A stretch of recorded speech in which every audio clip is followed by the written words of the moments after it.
ನಮಸ್ಕಾರ ಸ್ನೇಹಿತರೆ. ಒಂದೆಡೆ ದಿಗ್ಗಜ ಆಟಗಾರರಿಗೆ ರೆಸ್ಟ್, ಮತ್ತೊಂದೆಡೆ ಟೀಂ ಇಂಡಿಯಾಕ್ಕೆ ಹೊಸ ರಕ್ತದ ಎಂಟ್ರಿ. ಹೌದು, ನಾಳೆ ನಡೆಯಲಿರುವ ಜಿಂಬಾಬ್ವೆ ವಿರುದ್ಧದ ಮೊದಲ T20 ಪಂದ್ಯಕ್ಕೆ ಟೀಂ ಇಂಡಿಯಾ ಸಂಪೂರ್ಣವಾಗಿ ಹೊಸ ಅವತಾರದಲ್ಲಿ ಯುವ ಪಡೆಯೊಂದಿಗೆ ಕಣಕ್ಕಿಳಿಯುತ್ತಿದೆ.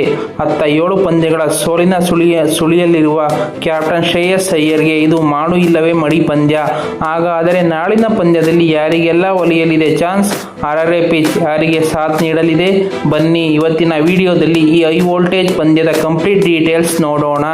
ಸ್ನೇಹಿತರೆ, ಕ್ರಿಕೆಟ್ ಅಭಿಮಾನಿಗಳಿಗೆ ಇದೀಗ ಮತ್ತೆ ರಸದೌತಣ ಶುರುವಾಗಿದೆ. ಜುಲೈ 23ರ ಗುರುವಾರದಂದು ಭಾರತ ಹಾಗೂ ಜಿಂಬಾಬ್ವೆ ನಡುವಿನ 3 ಪಂದ್ಯಗಳ T20 ಸರಣಿಯ ಮೊದಲ ಕದನ ಶುರುವಾಗಲಿದೆ. ಈ ಪಂದ್ಯ ಹರಾರೆ ಸ್ಪೋರ್ಟ್ಸ್ ಕ್ಲಬ್ ಮೈದಾನದಲ್ಲಿ ನಮ್ಮ ಭಾರತೀಯ ಕಾಲಮಾನದ ಪ್ರಕಾರ ಸಂಜೆ 4:30ಕ್ಕೆ ಆರಂಭವಾಗಲಿದೆ. ಈ ಸರಣಿಯ ಅತ್ಯಂತ ದೊಡ್ಡ ವಿಶೇಷತೆ ಎಂದರೆ BCCI ಈ ಬಾರಿ ಸಂಪೂರ್ಣವಾಗಿ ಯುವಕರಿಗೆ ಮಣೆ ಹಾಕಿದೆ. ನಾಯಕನಾಗಿ ಶ್ರೇಯಸ್ ಅಯ್ಯರ್ ತಂಡವನ್ನು ಮುನ್ನಡೆಸಿದರೆ ಉಪನಾಯಕನ ಮಹತ್ವದ ಜವಾಬ್ದಾರಿ ಹೈದರಾಬಾದ್ ಹುಡುಗ ತಿಲಕ್ ವರ್ಮಾ ಹೆಗಲೇರಿದೆ.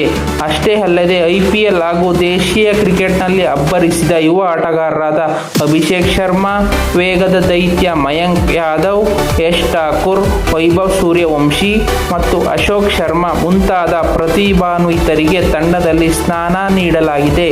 ಇದೊಂದು ಭವಿಷ್ಯದ ಟೀಂ ಇಂಡಿಯಾವನ್ನು ಕಟ್ಟುವ ದೊಡ್ಡ ಹೆಜ್ಜೆಯಾಗಿದೆ. ಸೀನಿಯರ್ ಆಟಗಾರರಾದ ಕ್ಯಾಪ್ಟನ್ ರೋಹಿತ್ ಶರ್ಮಾ, ವಿರಾಟ್ ಕೊಹ್ಲಿ, ಸೂರ್ಯಕುಮಾರ್ ಯಾದವ್, ಹಾರ್ದಿಕ್ ಪಾಂಡ್ಯ ಮತ್ತು ಜಸ್ಪ್ರೀತ್ ಬುಮ್ರಾ ಅವರಿಗೆ ವಿಶ್ರಾಂತಿ ನೀಡಲಾಗಿದೆ. ಹೀಗಾಗಿ ಈ ಯುವ ಆಟಗಾರರಿಗೆ ಅಂತಾರಾಷ್ಟ್ರೀಯ ಮಟ್ಟದಲ್ಲಿ ತಮ್ಮ ಸಾಮರ್ಥ್ಯವನ್ನು ಸಾಬೀತುಪಡಿಸಲು ಇದೊಂದು ಸುವರ್ಣ ಅವಕಾಶ. ಆದರೆ ಜಿಂಬಾಬ್ವೆ ತಂಡವನ್ನು ಸಿಕಂದರ್ ರಾಜ ಮುನ್ನಡೆಸುತ್ತಿದ್ದಾರೆ. ತವರಿನಲ್ಲಿ ಆಡುತ್ತಿರುವ ಕಾರಣ ಜಿಂಬಾಬ್ವೆಯನ್ನು ಕಡೆಗಣಿಸುವಂತಿಲ್ಲ. ಆದರೂ ಕೂಡ ತಿರುಗಿ ಬೀಳುವ ಕೆಪಾಸಿಟಿ ಹೊಂದಿದ್ದಾರೆ. ನಾಯಕ ಶ್ರೇಯಸ್ ಅಯ್ಯರ್ಗೆ ಇದು ಅಗ್ನಿ ಪರೀಕ್ಷೆ. ಹೌದು ಸ್ನೇಹಿತರೆ, ಈ ಸರಣಿ ಬೇರೆ ಯಾರಿಗಿಂತಲೂ ನಾಯಕ ಶ್ರೇಯಸ್ ಅಯ್ಯರ್ಗೆ ಅಕ್ಷರಶಃ ಅಗ್ನಿ ಪರೀಕ್ಷೆ ಎಂದರೆ ತಪ್ಪಾಗಲಾರದು. ಏಕೆ ಗೊತ್ತಾ? ಅಂಕಿ ಅಂಶಗಳ ಪ್ರಕಾರ ಶ್ರೇಯಸ್ ಅಯ್ಯರ್ ಭಾರತ ತಂಡದ ನಾಯಕರಾಗಿ ಮುನ್ನಡೆಸಿದ ಹಿಂದಿನ 7 ಪಂದ್ಯಗಳಲ್ಲೂ ಭಾರತ ಸೋಲನುಭವಿಸಿದೆ. ಹೌದು, ನಾಯಕನಾಗಿ ಮೊದಲ ಗೆಲುವಿನ ಹಂಬಲದಲ್ಲಿರುವ ಅಯ್ಯರ್ಗೆ ಈ ಸರಣಿ ಅತ್ಯಂತ ಪ್ರಮುಖವಾಗಿದೆ. ಜಿಂಬಾಬ್ವೆ ವಿರುದ್ಧದ ಈ ಸರಣಿಯಲ್ಲಿ ಭರ್ಜರಿ ಜಯ ದಾಖಲಿಸಿದರೆ ಮಾತ್ರ ಅವರ ನಾಯಕತ್ವದ ಮೇಲಿನ ಎಲ್ಲ ಟೀಕೆಗಳಿಗೂ ಬ್ರೇಕ್ ಬೀಳಲಿದೆ. ಇನ್ನೊಂದೆಡೆ ಜಿಂಬಾಬ್ವೆ ತಂಡವು ಇತ್ತೀಚೆಗಷ್ಟೇ ಬಾಂಗ್ಲಾದೇಶದ ವಿರುದ್ಧ ಆಡಿದ ಸರಣಿಯ ತಂಡದಲ್ಲಿ 3 ಪ್ರಮುಖ ಬದಲಾವಣೆಗಳನ್ನು ಮಾಡಿಕೊಂಡು ಕಣಕ್ಕಿಳಿಯುತ್ತಿದೆ. ವೆಸ್ಲಿ ಮಾದೇವರೆ, ತಪಡ್ಜಾಸಿಗ ಮತ್ತು ನ್ಯೂಮ್ಹುರಿ ತಂಡವನ್ನು ಸೇರಿಕೊಂಡಿದ್ದಾರೆ. ಸಿಕಂದರ್ ರಾಜ, ಬ್ರಯಾನ್ ಬೆನೆಟ್ ಅವರಂತಹ ಸ್ಫೋಟಕ ಬ್ಯಾಟ್ಸ್ಮನ್ಗಳು ಹಾಗೂ ರಿಚರ್ಡ್ ನಾಗರವ, ಬ್ಲೆಸ್ಸಿಂಗ್ ಮುಜರಬನಿ ಅವರಂತಹ ಉದ್ದನೆಯ ವೇಗಿಗಳು ಭಾರತದ ಯುವ ಬ್ಯಾಟ್ಸ್ಮನ್ಗಳಿಗೆ ಖಂಡಿತವಾಗಿಯೂ ಬೆವರಿಳಿಸಲಿದ್ದಾರೆ. ಈಗ ಹರಾರೆ ಸ್ಪೋರ್ಟ್ಸ್ ಕ್ಲಬ್ ಮೈದಾನದ ಪಿಚ್ ರಿಪೋರ್ಟ್ ಮತ್ತು ಪ್ರಮುಖ ಅಂಶಗಳ ಕಡೆ ಕಣ್ಣಾಡಿಸೋಣ ಬನ್ನಿ. ಪಿಚ್ ಸ್ವಭಾವ. ಹರಾರೆ ಪಿಚ್ ಸಾಮಾನ್ಯವಾಗಿ ಬ್ಯಾಟಿಂಗ್ ಸ್ನೇಹಿಯಾಗಿದೆ. ಚೆಂಡು ಬ್ಯಾಟ್ಗೆ ತುಂಬ ಚೆನ್ನಾಗಿ ಬರುವುದರಿಂದ ಬ್ಯಾಟ್ಸ್ಮನ್ಗಳು ರನ್ ಹೊಳೆಯನ್ನೇ ಹರಿಸಬಹುದು. ಆದರೆ ಪಂದ್ಯದ ಆರಂಭದಲ್ಲಿ, ಅಂದರೆ ಮೊದಲ ಪವರ್ ಪ್ಲೇ ಸಮಯದಲ್ಲಿ ಫಾಸ್ಟ್ ಬೌಲರ್ಗಳಿಗೆ ಪಿಚ್ನಿಂದ ಸ್ವಲ್ಪ ಬೌನ್ಸ್ ಮತ್ತು ಸ್ವಿಂಗ್ ಸಿಗುವ ಸಾಧ್ಯತೆ ಇದೆ. ಟಾಸ್ ನಿರ್ಧಾರ. ಇಲ್ಲಿ ಯಾರು ಟಾಸ್ ಗೆಲ್ಲುತ್ತಾರೋ ಅವರು ಮೊದಲು ಬೌಲಿಂಗ್ ಆರಿಸಿಕೊಳ್ಳುವುದು ವಾಡಿಕೆ. ಚೇಸಿಂಗ್ ಮಾಡುವ ತಂಡಕ್ಕೆ ಇಲ್ಲಿ ಹೆಚ್ಚು ಯಶಸ್ಸು ಸಿಕ್ಕಿದೆ. ಹರಾರೆಯಲ್ಲಿ ಸರಾಸರಿ ಮೊತ್ತ ನೋಡುವುದಾದರೆ average score 165 ರನ್ಗಳು.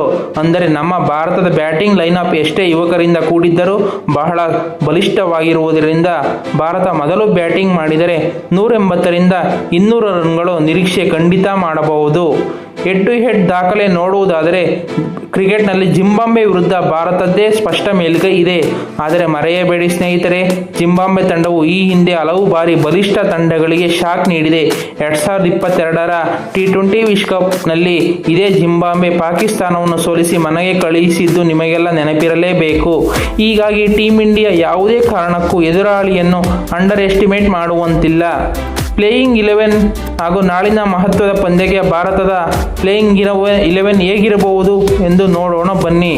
ಓಪನರ್ಗಳು left hand ಕಾಂಬಿನೇಷನ್ನಲ್ಲಿ Abhishek Sharma ಮತ್ತು ಇಶಾನ್ ಕಿಶನ್ ಕಣಕ್ಕಿಳಿಯುವುದು ಬಹುತೇಕ ಖಚಿತ. ಐಪಿಎಲ್ನಲ್ಲಿ ಬೌಲರ್ಗಳನ್ನು ಚೆಚ್ಚಿ ಬಿಸಾಕಿದ್ದ ಅಭಿಷೇಕ್ ಶರ್ಮಾ ಅದೇ ಫಾರ್ಮ್ ಅನ್ನು ಇಲ್ಲಿ ಮುಂದುವರಿಸುವ ವಿಶ್ವಾಸದಲ್ಲಿದ್ದಾರೆ. ಇನ್ನು ವಿಕೆಟ್ ಕೀಪರ್ ಇಶಾನ್ ಕಿಶನ್ಗೆ ಮತ್ತೆ ಟೀಂ ಇಂಡಿಯಾದಲ್ಲಿ ತಮ್ಮ ಸ್ಥಾನವನ್ನು ಗಟ್ಟಿ ಮಾಡಿಕೊಳ್ಳಲು ಇದೊಂದು ಅದ್ಭುತ ಅವಕಾಶ. ಮಧ್ಯಮ ಕ್ರಮಾಂಕ. 3ನೇ ಕ್ರಮಾಂಕದಲ್ಲಿ ಉಪನಾಯಕ ತಿಲಕ್ ವರ್ಮಾ ಆಡಲಿದ್ದಾರೆ. ಇವರು ಆ್ಯಂಕರ್ ರೋಲ್ ಜೊತೆಗೆ ಬಿಗ್ ಹಿಟ್ಟಿಂಗ್ ಕೂಡ ಮಾಡಬಲ್ಲರು. 4ನೇ ಕ್ರಮಾಂಕದಲ್ಲಿ ಕ್ಯಾಪ್ಟನ್ ಶ್ರೇಯಸ್ ಅಯ್ಯರ್ ಮಧ್ಯಮ ಕ್ರಮಾಂಕದ ಆಧಾರ ಸ್ತಂಭವಾಗಲಿದ್ದಾರೆ. ಇನ್ನು 5ನೇ ಕ್ರಮಾಂಕದಲ್ಲಿ ಪಂದ್ಯದ ಗತಿಯನ್ನೇ ಬದಲಿಸಬಲ್ಲ ಫಿನಿಷರ್ ನಮ್ಮ ಸಿಕ್ಸರ್ ಕಿಂಗ್ ರಿಂಕು ಸಿಂಗ್ ಅಬ್ಬರಿಸಲಿದ್ದಾರೆ. 6ನೇ ಕ್ರಮಾಂಕದಲ್ಲಿ ಸ್ಪಿನ್ನರ್ಗಳ ನಿದ್ದೆಗೆಡಿಸುವ ಸ್ಫೋಟಕ ಆಲ್ರೌಂಡರ್ ಶಿವಮ್ ದುಬೆ ಆಡುವುದು ಪಕ್ಕಾ. ಬೌಲಿಂಗ್ ವಿಭಾಗ. ವೇಗದ ಬೌಲಿಂಗ್ ಅಸ್ತ್ರವಾಗಿ 150+ ಕಿಲೋಮೀಟರ್ ವೇಗದಲ್ಲಿ ಬೆಂಕಿ ಚೆಂಡುಗಳನ್ನು ಎಸೆಯುವ ಮಯಾಂಕ್ ಯಾದವ್ ಅಂತಾರಾಷ್ಟ್ರೀಯ ಕ್ರಿಕೆಟ್ಗೆ ಪಾದಾರ್ಪಣೆ ಮಾಡುವ ಸಾಧ್ಯತೆ ದಟ್ಟವಾಗಿದೆ. ಅವರ ವೇಗ ಜಿಂಬಾಬ್ವೆ ಬ್ಯಾಟ್ಸ್ಮನ್ಗಳಿಗೆ ಸಿಂಹ ಸ್ವಪ್ನವಾಗಲಿದೆ. ಅವರೊಂದಿಗೆ death over specialist Yash Thakur ಮತ್ತು ಗುಜರಾತ್ ಟೈಟನ್ಸ್ ಪರ ಮಿಂಚಿದ ಅಶೋಕ್ ಶರ್ಮಾ ಇರಲಿದ್ದಾರೆ. ಸ್ಪಿನ್ ವಿಭಾಗದಲ್ಲಿ ಮಿಸ್ಟರಿ ಸ್ಪಿನ್ನರ್ ವರುಣ್ ಚಕ್ರವರ್ತಿ ನಿಭಾಯಿಸಲಿದ್ದು, ಅವರಿಗೆ ಸಾಥ್ ನೀಡಲು ರವಿ ಬಿಷ್ಣೋಯ್ ಅಥವಾ ಯುವ ಆಟಗಾರ ಶಿವಮ್ ದುಬೆ ಕಣಕ್ಕಿಳಿಯಬಹುದು. ನಾಳಿನ ಪಂದ್ಯಕ್ಕೆ ಟೀಂ ಇಂಡಿಯಾ ಪ್ಲೇಯಿಂಗ್ 11 ನೋಡುವುದಾದರೆ ಅಭಿಷೇಕ್ ಶರ್ಮಾ, ಇಶಾನ್ ಕಿಶನ್, ತಿಲಕ್ ವರ್ಮಾ, ಶ್ರೇಯಸ್ ಅಯ್ಯರ್, ರಿಂಕು ಸಿಂಗ್, ಶಿವಮ್ ದುಬೆ, ವಾಷಿಂಗ್ಟನ್ ಸುಂದರ್ ಅಥವಾ ಹರ್ಷ ದುಬೆ, ವರುಣ್ ಚಕ್ರವರ್ತಿ, ಯಶ್ ಠಾಕೂರ್, ಮಯಾಂಕ್ ಯಾದವ್, ಅಶೋಕ್ ಶರ್ಮಾ.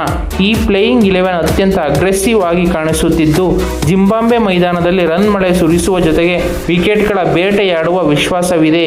ಪಂದ್ಯದ ಭವಿಷ್ಯ ಮತ್ತು ಮುಕ್ತಾಯ. ಸ್ನೇಹಿತರೆ, ನನ್ನ ಪ್ರಕಾರ ನಾಳಿನ ಪಂದ್ಯದಲ್ಲಿ ಟೀಂ ಇಂಡಿಯಾ ಹಾಟ್ ಫೇವರಿಟ್ ಆಗಿ ಕಣಕ್ಕಿಳಿಯಲಿದೆ. ಭಾರತದ ಬ್ಯಾಟಿಂಗ್ ಡೆಪ್ತ್ ಮತ್ತು ಯುವ ಬೌಲರ್ಗಳಿಗೆ ಅಗ್ರೆಷನ್ ಜಿಂಬಾಬ್ವೆಗೆ ದೊಡ್ಡ ಸವಾಲಾಗಲಿದೆ. ಆದರೂ ಜಿಂಬಾಬ್ವೆ ತವರಿನಲ್ಲಿ ಆಡುತ್ತಿರುವುದರಿಂದ ಟಫ್ ಫೈಟ್ ಕೊಡಬಹುದು.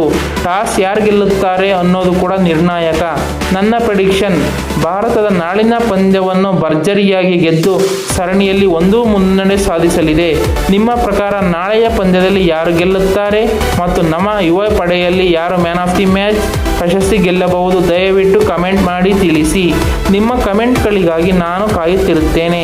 ಸ್ನೇಹಿತರೆ, ಈ ವಿಡಿಯೋದಲ್ಲಿನ ಮಾಹಿತಿ ನಿಮಗೆ ಇಷ್ಟವಾಗಿದ್ದರೆ ದಯವಿಟ್ಟು ವಿಡಿಯೋವನ್ನು ಈಗಲೇ ಒಂದು ಲೈಕ್ ಮಾಡಿ. ನಿಮ್ಮ ಒಂದು ಲೈಕ್ ನನಗೆ ಇನ್ನಷ್ಟು ಕ್ವಾಲಿಟಿ ವಿಡಿಯೋಗಳನ್ನು ಮಾಡಲು ದೊಡ್ಡ ಪ್ರೇರಣೆ ನೀಡುತ್ತದೆ. ನಿಮ್ಮ ಕ್ರಿಕೆಟ್ ಪ್ರೇಮಿ ಸ್ನೇಹಿತರ ಗ್ರೂಪ್ಗಳಿಗೆ ಈ ವಿಡಿಯೋವನ್ನು ಶೇರ್ ಮಾಡಲು ಮರೆಯದಿರಿ. ಮತ್ತು ನೀವು ನಮ್ಮ ಚಾನಲ್ಗೆ ಇನ್ನೂ ಸಬ್ಸ್ಕ್ರೈಬ್ ಆಗಿಲ್ಲ ಅಂದರೆ ಈಗಲೇ ಕೆಂಪು ಬಣ್ಣದ ಸಬ್ಸ್ಕ್ರೈಬ್ ಬಟನ್ ಒತ್ತಿ ಪಕ್ಕದಲ್ಲಿರೋ ಬೆಲ್ ಐಕಾನ್ ಮಾಡಿ ಹಾಲ್ ಎಂದು ಸೆಲೆಕ್ಟ್ ಮಾಡಿ. ಕ್ರಿಕೆಟ್ನ ಪ್ರತಿಯೊಂದು ಅಪ್ಡೇಟ್ಸ್ಗಳನ್ನು ನಿಮ್ಮ ಭಾಷೆಯಲ್ಲಿ, ಅಂದರೆ ನಮ್ಮ ಹೆಮ್ಮೆಯ ಕನ್ನಡದಲ್ಲಿ ನಾನು ನಿಮಗೆ ಪ್ರತಿದಿನ ತಲುಪಿಸುತ್ತೇನೆ.